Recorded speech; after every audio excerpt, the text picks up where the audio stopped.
Andyan kayo sa panahong gusto ko nang lisanin ang mundong to dahil sa bigat ng aking pasanin. Mga problema ko na kayong nakakaramdam, mga pangarap ko na kayong nakakaalam. Kayo ang aking gabay, kaya hindi bumigay. Mga sama ng loob na dinadaan sa tagay, kayo ang nagpalakas ng loob upang kumasa. Hindi nyo ko pinabayaan na ako'y mag-isa. Sa hirap man o sarap, o meron man o salat, nag-aambagan lahat, walang walet sa balat. At kung anong nakalapag ay pinagtsatsagaan, problema man na kay bigat inyong pinapagaan.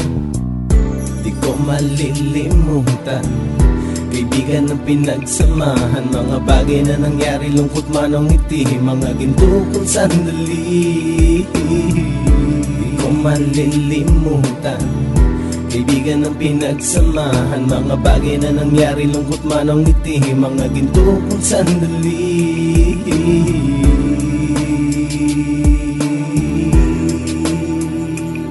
Hindi ko na mabilang kung ilang beses lumapit at sabihin ang problema na aking sinapit. Lagi kayong nasa aking tabi at handang tumulong, mula sa aking pagsikat hanggang sa aking paggulong. Mga tawanan na bumabaka sa bawat ngiti, na pumapawi sa lahat ng dinanas kong hitbe. Sumasaya ang sandali kapag nagbibiroan, at kung sino ang magkakaso ay walang turuan. Pakikitungo ng bawat isa lagi ay pantay, san man lugar magkakasama at magkakaakbay. Sana'y walang bumigay sa ating paglalakbay, mapapasa kamay din natin ang mga tagumpay. Di ko malilimutan, kaibigan ng pinagsamahan, mga bagay na nangyari, lungkot man o ngiti, mga ginto kong sandali. Di ko malilimutan, kaibigan ng pinagsamahan, mga bagay na nangyari, lungkot man o ngiti, mga ginto kong sandali.